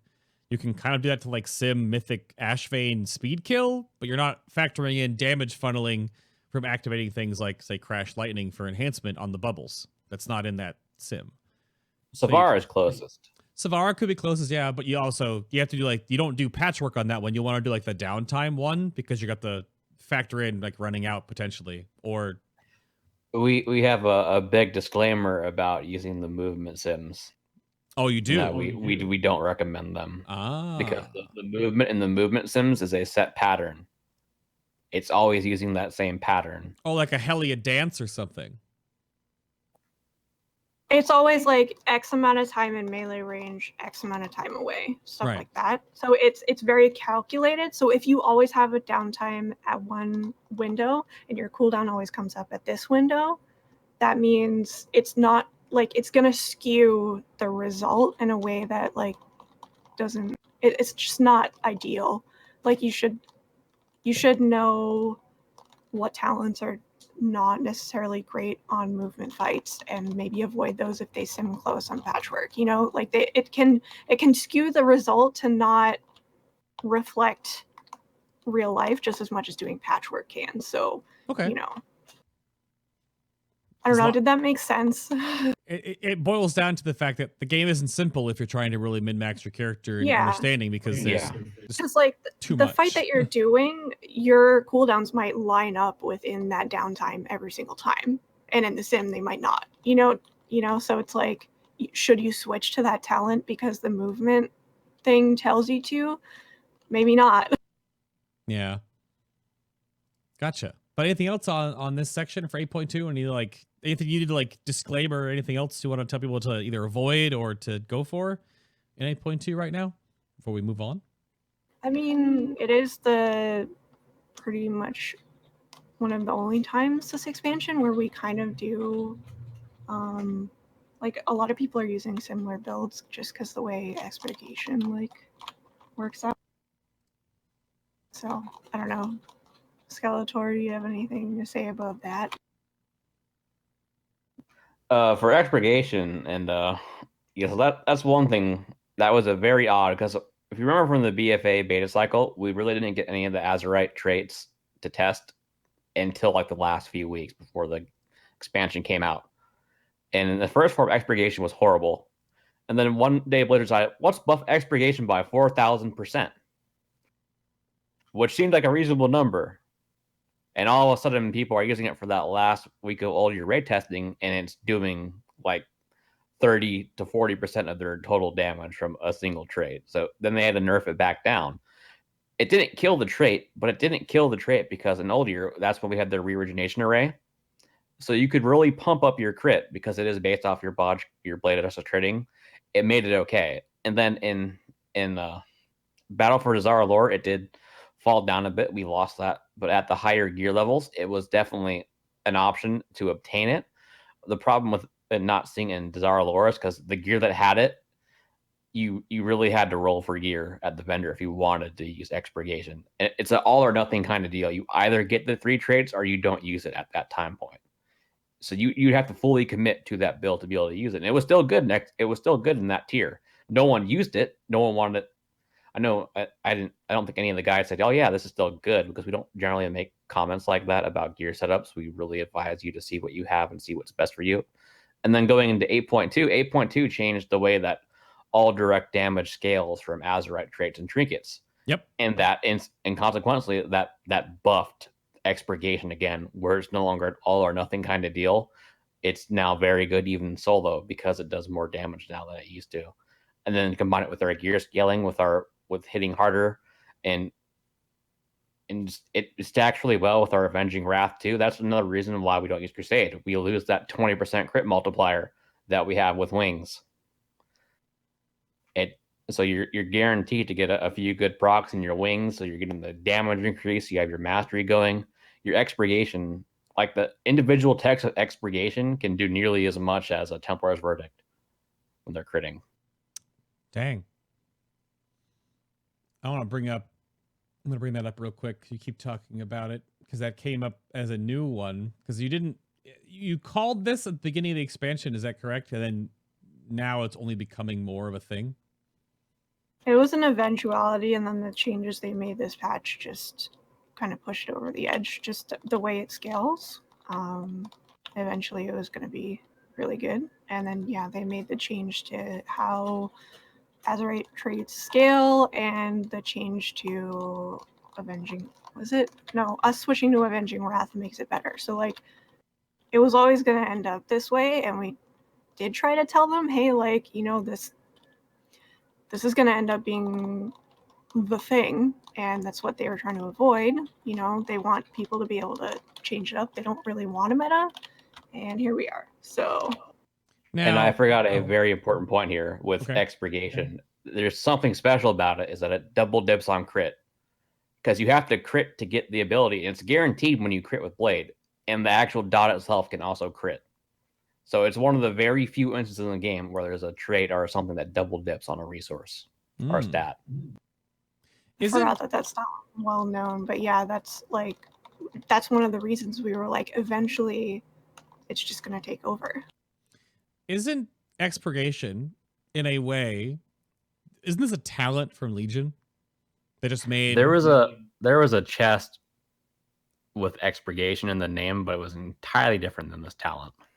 Oh, I meant But like you might be thinking of Blade of Wrath though, like yes. from early Legion, where it was a dot. Yep, because they removed it because it was too good. It was procking. People got mad when Range were losing out on their swarming plague hives, and Rets were getting it, and other. Oh yeah, because it also, those are funny things. Enhancement gets those too, where melee abilities are technically classified as spells, so we get some weird spell trinkets come out of nowhere that also but because you lost Blade of Wrath, they removed it and they just gave you what you currently have, like the new, you had like the crit damage modifier Blade of Justice one, but now they put those two together. So crits give you a dot. The dot was an old talent. Then the dot can also crit because it ticks 3 times, right? I assume, yeah, it ticks 3 times. Pretty good. It has a set duration now, however it takes over, and those ticks are. It is affected by haste too. So. Oh right. Oh, so you can get a partial tick. Really? Because it's every 2 seconds over 6. That's 3 ticks. But that means if it scales with haste as well as as dots would, you would get a partial, or the roll partial into the next. Because, that seems pretty good. It's just an example of how stuff like this just kind of falls through the cracks sometimes at Blizzard, because Happens. Usually things don't work like this. Well, we tried to tell them that this is going to happen. I hand to my heart, going into Warlords, the Enhancement Shaman community was telling Blizzard as many times as we could that, hey, Fire Nova is going to scale out of control and pigeonhole the entire spec. And hey, Fire Nova is really good. You know, Fire Nova, that multiplicative AoE scaling before, like, we have now the Unholy version, which is like quadratic scaling, is pretty good. Oh, Ilio does Fire Nova on Cho'Gall and it breaks the game. Oh, let's nerf that, like we told you was going to happen. So they have to see it. I think a lot of the time Blizzard has to try out what they want to do, see it happen, and then adjust. So, or they know about it and it's like so far down their list of things that they need to worry about because they just don't agree that it's going to be an issue like you think it's going to be. So yeah. I'm also just going to add a small disclaimer that it's possible they might have removed the haste scaling on expurgation. They've changed it a lot, and I don't remember if they removed it or not now, because there's a few things that had extra scaling that they actually fixed. I don't remember if expurgation was fixed or not, to be honest. I'd have to test it again. Well, chat, if you have any questions for Skeletor or Rin, I'm going to let you have a moment to coagulate those thoughts in your brain. My guest can step away for a moment because I am going to chat with you and update some things sort of as the mid-show commercial break. If you haven't been here before, this is what this happens. It's not even mid-show right now. We're at like an hour 20-ish. So we're a little far into the show here, but still on pace. However, if you didn't hear at the beginning of the show, of course, I had to give a big shout out to my patrons that are supporting the show, the stream, and everything in between directly. There's more of the show that is audio only, the BTS podcast, where we sort of break things down after the show ends to sort of wind down off script. So thank you to those that are supporting what I do here directly. And if you would like to do so as well, links are where links usually are.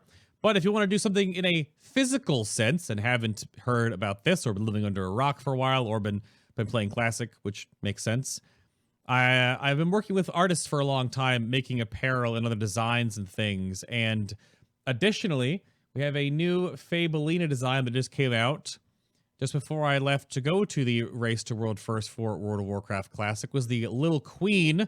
It's another Fabelina design of a little super adorable Azshara. This is the 7th in her design line, but you can fully customize the style of shirt, both in the actual categories here at the top, and then, of course, the style of shirt, color orienting, and all the different sizes they're in. And this supports what I do here and allows me to keep working with artists to keep curating these.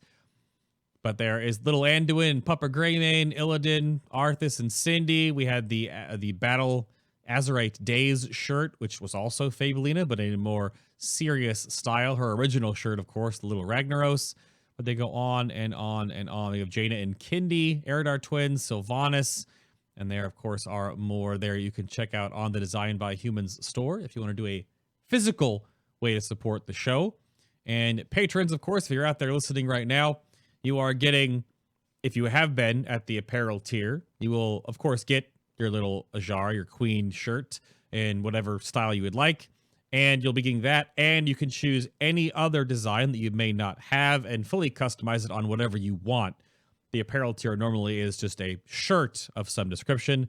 But if you want to get a sweatshirt or a hoodie or some other style, tank top, racerback, whatever have you, if you've been at that tier for as long as it requires, takes 3 months, then you'll be getting 2, the little queen and whatever one you would like fully customized. We're a little behind on all this stuff right now due to DBH things, due to I was on 2 trips. Naturally, of course, takes some time to get all this stuff coagulated. It hasn't been lost. You will still get your things. Just take some time. So just let you know. But if you miss any of the shows or want to catch up on any of the side content that I do put out, say, for example, when I go to these events and I sit down with Mike to talk about these events, then you can check out the YouTube channel where everything is put together and archived. All the past shows are archived up here. The new Baylights series I have, which is highlights for the live show. I'm still behind, actually. My guild did get Queen's Court down over a week ago, but I don't have that kill video online. Of course, the world first interviews are here, and the Just Bance stuff with Mike and I. We have a couple of those, but everything is, oh, that's a teaser. There's another Baylight coming out soon. But those are all kept up to date to some degree, of course. Again, you can go back to the previous Race to World First. When I did the World First, World Second interview, I did Method and Limit, for example. These are all on the show's YouTube channel. So it's not lost.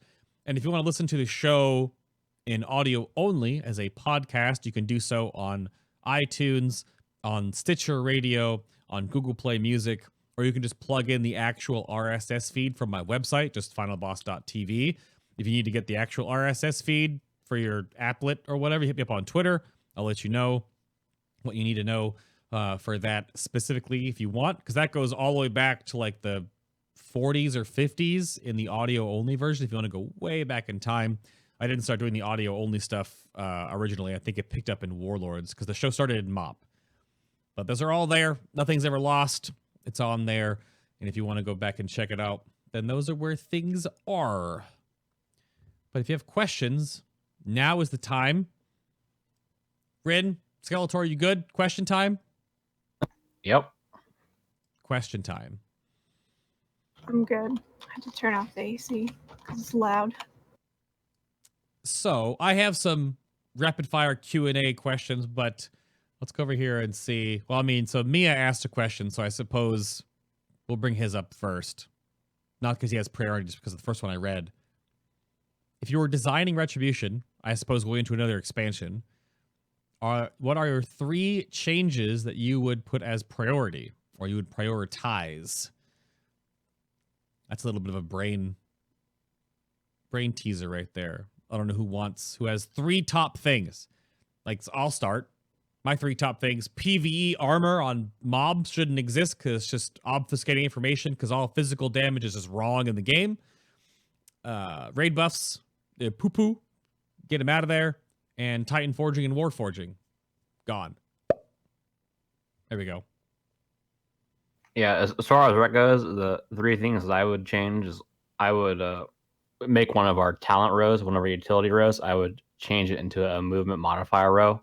Right now, our only way to increase movement is to get a second charge of Divine Steed, where it'd be nicer if we had some other things brought back, such as Long Arm of the Law was popular, Pursuit of Justice was popular, Burst of Light was also popular. A row like that back as a supplemental mobility role instead of 2 that we have now. I think we could easily break away from that. The second thing I would change is I would scrap Shield of Vengeance in its entirety, and I would want to get Divine Protection back because it was a much better defensive cooldown. It's not even a defensive cooldown now. It's a DPS cooldown in its current form, Shield of Vengeance. That's something we could rant about forever. I would axe that, and I would reevaluate talents that we use that cost holy power. Should they cost holy power, or should they be modified to not cost holy power so they actually add more to the gameplay instead of replacing another button? You specifically in that regard, you're bringing up things. Execution Sentence. Yeah. Is the main one. Yeah. Even Justicar's Vengeance, potentially. That should be scrapped entirely. Yo, getting a good Hodge and a 5-point Justicar's Vengeance when you're low on health in PvP can be actual but then again, it should be a PvP talent then, shouldn't it? Stuff like that. Okay. Those all seem pretty good. I like that. Rin, what are your top 3 priorities? Oh no, I just had a couple and then I had to agree so much. If we're gonna be a burst class, do we need everything on the global? Because I'm really not down for 13 global cooldown openers before I start to do damage. It's just not fun. Does Inquisition really need to be on the global? Does Wings really need to be on the global? Like, if you're gonna make us a burst class, why do I have to spend the first 15 seconds of the fight preparing to burst? It's just not fun. I was also going to say Shield of Vengeance. Like, I'm really not a fan of the fact that, like, I have to go stand in bed to do more damage. I mean, personally, I'm pretty bad at it because I don't know. I'm always afraid I'm going to die, so I save it. But it's just, like, it's not great design. You know, you shouldn't stand in bad mechanics to do damage. And then I had one. I want to give you, it's funny that both Ret Paladins bring up Shield of Vengeance, which is obviously a defensive that absorbs damage, but then if you absorb the whole thing appropriately, it deals damage back. And the same problem that DKs, in this regard at least, Unholy and Frost have had for many, many expansions with Anti-Magic Shell and doing the exact same thing. And even monks with, what is it, Expel Harm? Monks have it the worst. We're not alone. I'll give them that. Yeah. So it's just bad design. I think that's what those are fun. Me. Well, those are fun. In PvP, when I see a Ret Paladin pop shield, I'm like, okay, I have to either, like, kite, let it blow up when I'm not near him, or it can be, I don't think it can be dispelled, so I can't just purge it off.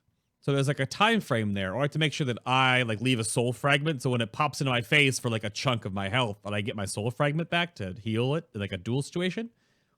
So it's fine in that sense, because like the whole like defensive for damage works against players. It has a moment to moment, but in raids and in dungeons, in PvE content, it does have that inky connotation, again, with Expel Harm and AMS. It's almost like those mechanics don't work very well, or the players that play with them don't like how they work. Yeah, it's a lesson they have to keep learning for some reason. Yeah. I remember my third is like, why can't we have Sack back? Like, why take the utility things from us and give it to Holy only? You know? So having some of that back would be nice. Holy wants Rebuke back too. They can, sure, go ahead. I think that's a PvP problem. They lost it because of PvP, and PvE, it's okay.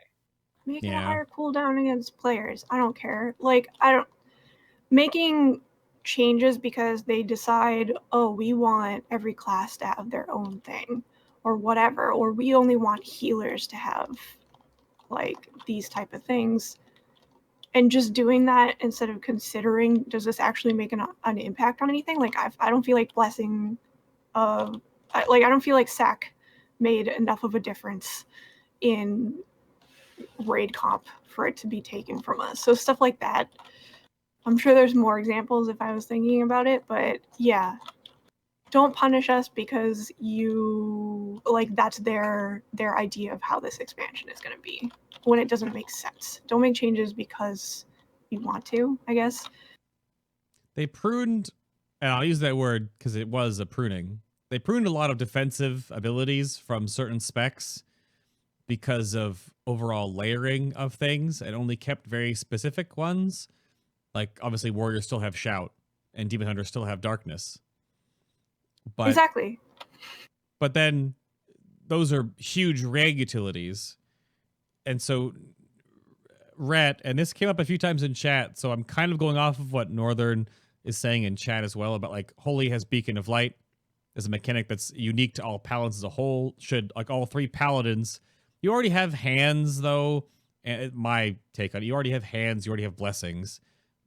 But the caveat is that should there have a thing that unifies all 3 paladins to have like their own beacon style ability, the example given was Prot giving a damage redistributor or Ret giving a damage amplifier. But then you guys had Blessing of Might, and I called that months before it happened. I was like, this is not going to work. So it didn't work, and they removed it. Because either it's so impactful that you want more than 1 Ret Paladin, or it's useless. So impactful, you wanted 3 arms warriors because they double dipped off the bonus. They did.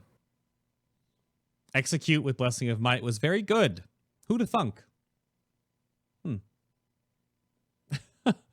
But do you think there's something that could connect all the paladins? Do you think it's just like the blessing in the hands kind of a thing? And again, you guys just both want sack back. One thing that Ian has mentioned multiple times is that they wanted to bring utility back to the class from the spec, but it just hasn't happened. Oh. Like, so we were expecting maybe we'll see some more things shared across for BFA, but then there was never a shared utility that we had.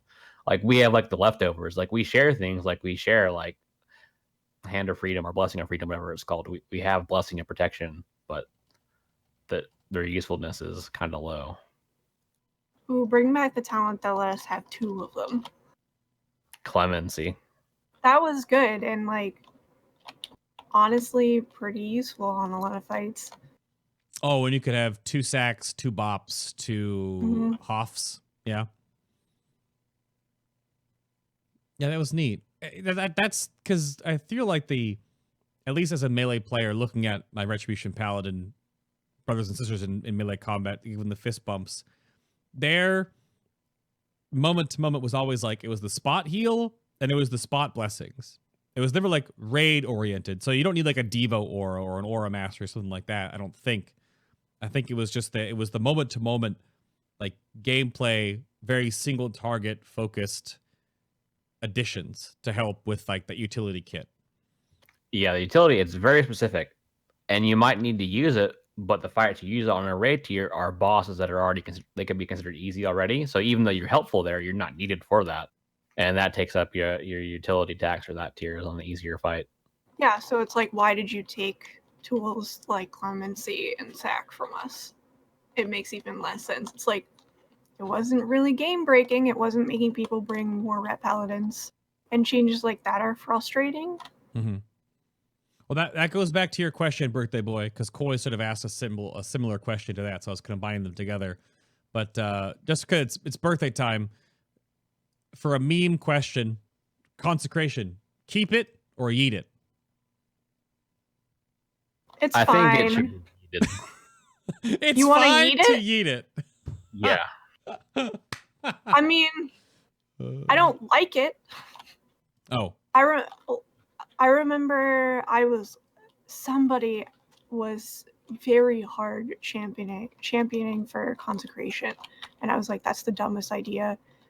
I mean, I don't particularly like it, but I think it's one of those things where it's like, I'd be happier if it wasn't there, but out of self-preservation, I ignore it. I would say that if Wake was baseline, I would say leave it, because Wake is also there and needs to get yeeted. Oh, okay. Now, yeah. Where is the upgraded consecration animation? It was in and now it's gone, because I guess it wasn't working on the Z-axis properly. But can we get that back in? Because that looked real good. I think that was just meant for the first encounter and for the ads, because they use that consecration animation in the first encounter in BOD. Yeah. And I think they might have hit a switch accidentally. Well, that sucks, because the consecration, like the yellow pea cloud on the ground, come on. It's been in the game since... Yeah. Oh, okay. All right, I have some canned questions. Which artifact skin for the Ashbringer is the true skin? To use it or you're a pleb? Rin, what is yours? Corrupted Remembrance. Oh, well, okay. Skeletor has the his. Argus Scythe. Or the log out of Mechagon. I'm so sorry. I even have a t-shirt with Ashbringer on it that I barely wear. what color do you use? You use the purple one, right? No. I'm using the yellow one right now because my armor's all gold. So yeah, you have all 4 colors of the Corrupted Remembrance, right? Yeah, I do. Okay. All right. Good. It's a good one. It's definitely a good one. Now, because this brings me to the follow-up question in chat and YouTube comments. You can vote on this as well. Which Ashbringer is your favorite? Because the question I'm going to then propose as a follow-up here is, we're looking at transmogs here. And we're going to let Rin's first because she definitely embodies the... what? I didn't know I was going to be put on the spot like this, but that's my translog. I don't... It's because the weapon is a log. That is, yes. Translog to log. 2 Gs. Mm-hmm. Okay. So, chat and YouTube, what's the better looking paladin? Rin or Skeletor? This is unfair. I didn't know that this was going to happen. I don't have the shoulders transmogged right now, so it kind of breaks it. Well, you have the awesome Zakul eyeball shoulder pads, though. But yeah, I have your picture of you, of course, has the other set. But I mean, just saying, first off, just like big plate boy, Zandalari troll paladin, or I mean, huge boots, scale mail armor, dinosaur head with a log. Sorry, your translog. Mm-hmm. Okay. So, oh, I look over at Chew immediately says that Rin has the ideal transmog. Give me memes or give me death. Yeah, usually I go for the nice, beautiful, matching transmog, but I got that weapon and it really just spoke to me, so... Okay, well, a fellow Zandalari troll, even though just because it's birthday boy time, I'm going to bring up Koi's transmog. If you guys you can click on it in chat. I want to ask a quick question, though. Does the helmet actually mount properly in game? Because on the armory, you can't see anything. What is this? It's like, it's too far down. It's all... I don't know if it's proper in-game. I imagine it's probably the same. I've never zoomed it out before, though. The bone armor is cool. I'll give you that. The bone armor is cool, though, but it's a full set out of 10, as they would say. Full set out of 10? Yep, if you entered a competition, you would be disqualified, because... Oh, yes. You just blocked the set. Very true. Very true. Yeah, you have to have a combination. Even though, I don't know, does your transmog fall into the transmog competition rules are okay? Mine, no. No. You have Mine's mostly a set. Yeah, you have like 4 pieces of the TOV set, I think. 1, 2, 3, 4, 5 maybe.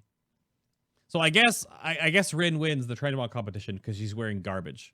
And because I just set the rules, apparently. Oh, okay. Well, there you go. So if I see a whole bunch of Retribution Paladins running around with giant big stick energy soon, then it's your fault. If that's my legacy, I guess I'll have to live with it. Oh no, Mia says I'm making my translog now. Log bringer. I would use that Ashbringer skin if it was a thing. Oh, I want to make sure. Same. I may have scrolled down too far just to complete this section. So Skeletor's been playing for a very long time. Actually, is a Scarab Lord. High five. It's not from vanilla. It's from Wrath. When the new servers came out, you could do the event on Wrath servers. So. I mean, good thing that you clarified, but still, all right. But I was on to compare and contrast even a Wrath Scarab Lord to Trashmaster. That is... This really summarizes my aesthetic. just to complete the competition. Pleb Scarab Lord. Oh. So when you're using judgment with the translog, are you dropping logs on people then? Oh. I don't know. there's some kind of joke in there. I think I would use the log right now if they made Blade of Justice not a generic model, but actually your weapon model. If I just watched a log come from the ground. No, it's making her stop it. She's too happy about that. Yeah, because it's the same animation every single time. It's a cool animation, but it doesn't look like your weapon. Yeah. So this one came in, of course. This is a high tier question for Retribution Paladins, and I want you to think about this real quick before you answer, because this is very important. What brand of grease do you use for your wheels? That's one I didn't get. Do you not get what? This, it's the wheelchair joke. All right. Our wheelchair is actually broken. So. Between us, I met on. somebody in real life, and then they messaged me later and said, I thought you were in a wheelchair. Oh, no. Well, see, that's the problem with this joke. Yeah. Is the problem with this joke. But it's part of the Ret community. Yeah, I don't know. I have a guy that takes care of it. Oh, you don't know what kind of grease he puts on it, though? No. Oh, okay. And Skeletor's chair is broken, so there you go. Now... Well, he doesn't have to leave his basement, so it's fine. Ouch. I like my basement. That's a compliment. Is it? Oh, it's a compliment. Okay.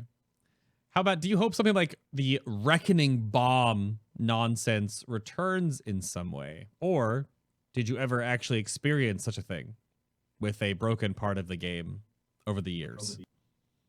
The thing with Ret and aside from Wreck Bomb, which lasted for a while, if something becomes broken, it's either broken for less than a day and it's fixed, or it lasts 1 week and then it's fixed. Other specs unaffected. So if you survive past the 1 week mark, it means it's gonna stay. But if it hasn't been a week yet and something seems broken, it could get changed. Okay.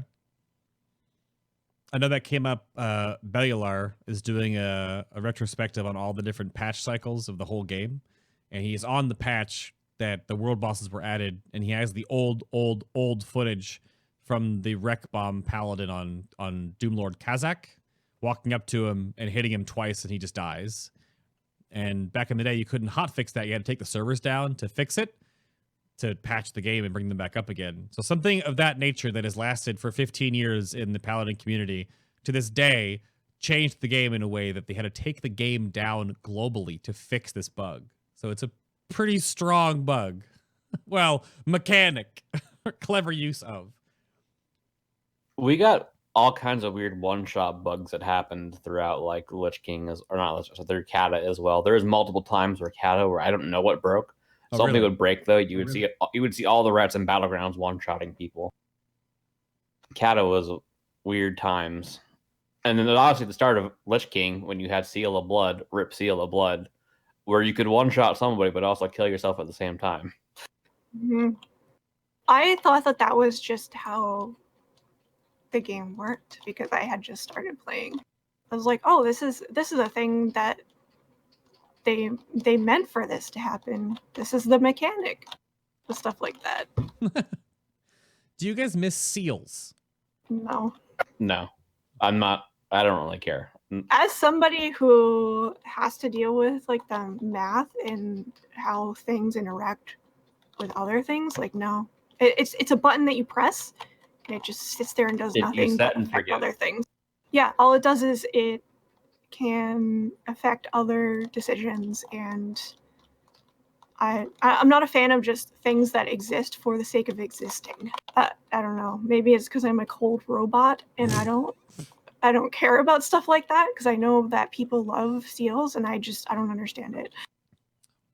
Gotcha. Yeah. How about like I loved Seal of Blood. Nothing else matters outside of that though. Oh yeah, I'm about to say, is there a certain seal that you have at least memories of? And Seal of Blood. I think if you're playing Classic right now, then you're gonna really enjoy the potential of Seal of Command. That is a fun one. You judge not righteousness, but Sank. You judge Sank. And you have Sank aura from from a different paladin, and then you put up command and hope to turn someone into goo. Not as powerful as Wind Fury, but you know, like it's similar. It's similar. And then this is a weird one. This kind of came up as a conversation in my Discord. But do you still feel that you're under that utility tax as a hybrid DPS healer sometimes? I do. Yeah. Even though our utility we have and it's not great, I feel like there's some level of impact. Not like a huge impact, but I think in like the impact is there. Like even for like not group utility, but for self utility, like for Shield of Vengeance, there's definitely a Shield of Vengeance tax on our output because we are partially balanced ability.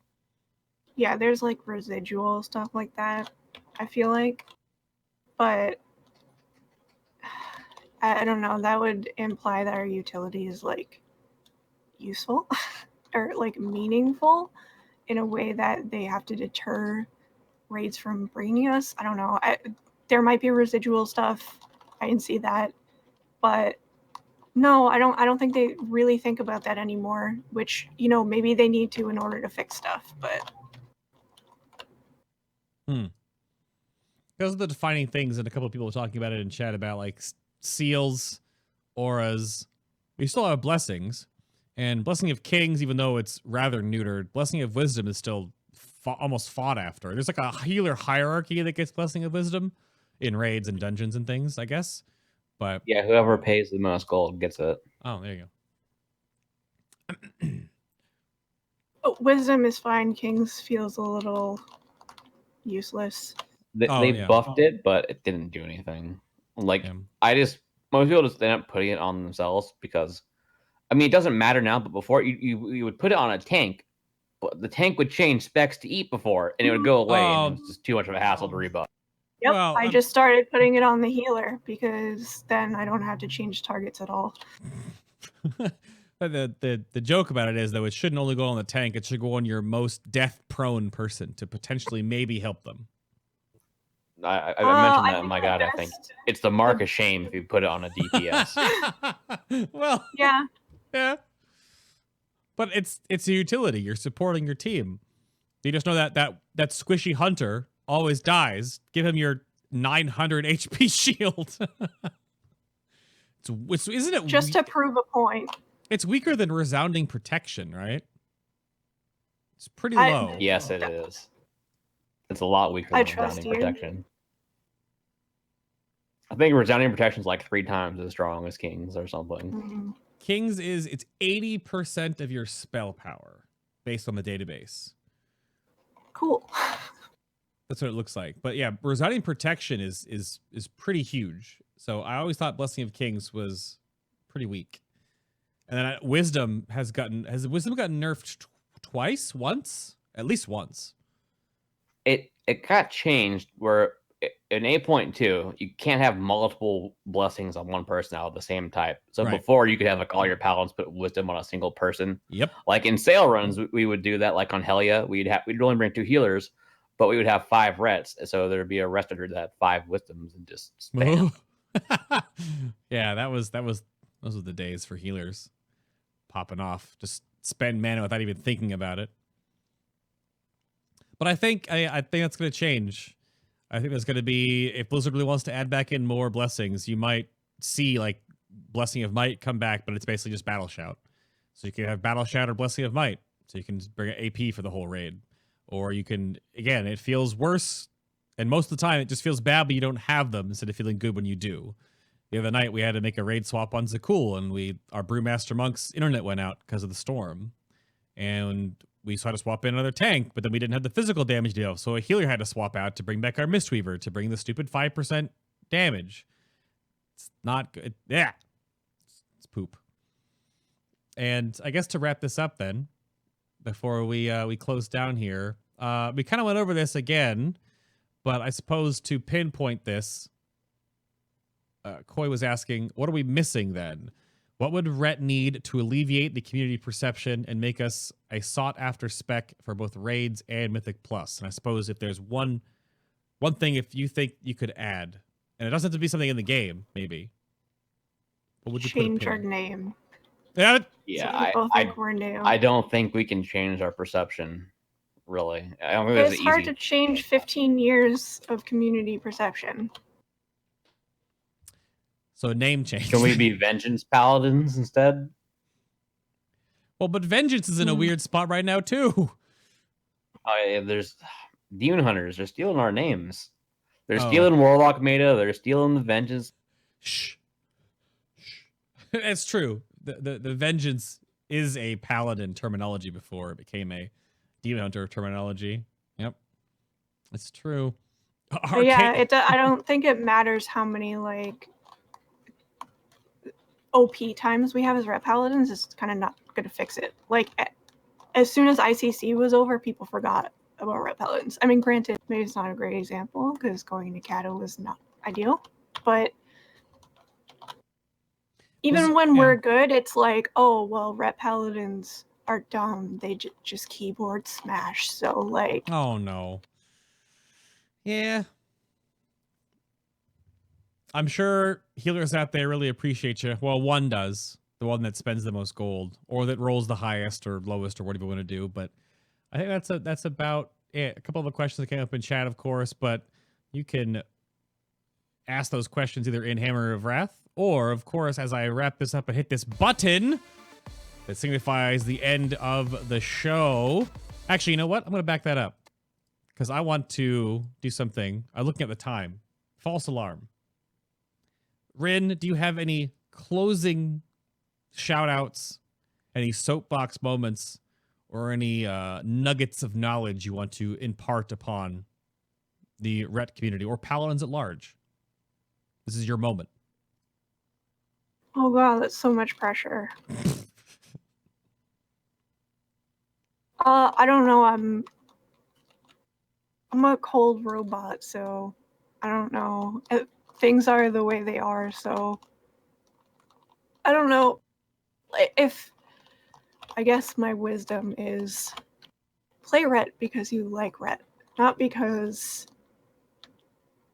it's flavor of the month. You're never gonna like it if you're doing that. That's my... If I could shout that to everyone who's interested in playing Ret, like, play it because you like it, not because it's overpowered or whatever. I like it. And that's what trickles down. Everyone sort of sees a meta evolve, and they think they have to play that meta. But then if they play the spec or class and re-roll to what, you know, Deep Shades is doing, and you're not as good as Deep Shades, then you're not going to have as much fun. But it could be a fun challenge, I suppose. That's up to you. I actually been the hankering to play a two-handed class again, either level my warrior or play my Retribution Paladin right now, is definitely getting there because of how locked and samey Havoc and Enhancement are starting to feel with the essence changes. But Skeletor, how about you? Nuggets, shout-outs, remarks, moratoriums, whatever you'd like. I think I might inspire Rin here, but I do want to reiterate that sim yourself is valid advice. And as far as wisdom, just as a note, we do highly recommend in the Discord that you do look at our Ret FAQ channel. There's a lot of information there. And if you are using a resource that's not listed in the channel, definitely ask us why that is. It's possible there's a resource we might have missed that's actually okay. Or if there's a resource not in there, it might not be in that channel for a reason. Okay. Did he inspire you, Red? Yeah, I guess with, like, I don't know, I get mad at the, like, sim yourself thing because, like, what do you want me to tell you? You want me to guess and give you, like, a wrong answer? People do get frustrated about it, and it's just like, I wish I could give you the cookie cutter because that makes my job a lot easier. I was getting the Discord link for Hammer of Wrath. That's the one I have for you guys, but it's not the Vanity link. Yeah, just Hammer of Wrath for the Vanity link. So it would be discord.gg/Hammer of Wrath. Hammer of Wrath. Yep. Yeah. Yeah. On my How website, do I get actually. rolls? Oh, yeah. That is a question. There's a channel. If there aren't reactions loaded in, give it a minute. Ah, you have the automatic role selection channel thing. That's interesting. I've seen that in more and more Discords now. Mm-hmm. It's a fun little bot. It doesn't always work. Oh. Okay. Sometimes you go to the channel and the reactions aren't there. Oh. So you can't get a Or roll. only like 2 of them are there, and there's supposed to be 3. But how would you know that if you just came in? You know, it's yeah. I have opinions, but opinions. Well, that's what we've talked about. Of course, we will wrap up more of this in the BTS after show, but I'm hitting the button now. No false alarm. So thank you everyone for tuning in to the live Twitch side of the live show. Of course, if you're watching on YouTube, hello. And again, remember, the show goes up on iTunes, Stitcher, and Google Play Radio, and my website as audio only if you would like to partake in just listening to the show on whatever trip or adventure you are taking. But around the horn again, that was Rin or Rebdull. Didn't even call her that the entire time during the show. Didn't even bring up that one, that little nugget of where that name came from. But she's on Twitter at the name minus an L. Why don't we have 1 L? Yeah, what's the actual canon? 2 L's or 1?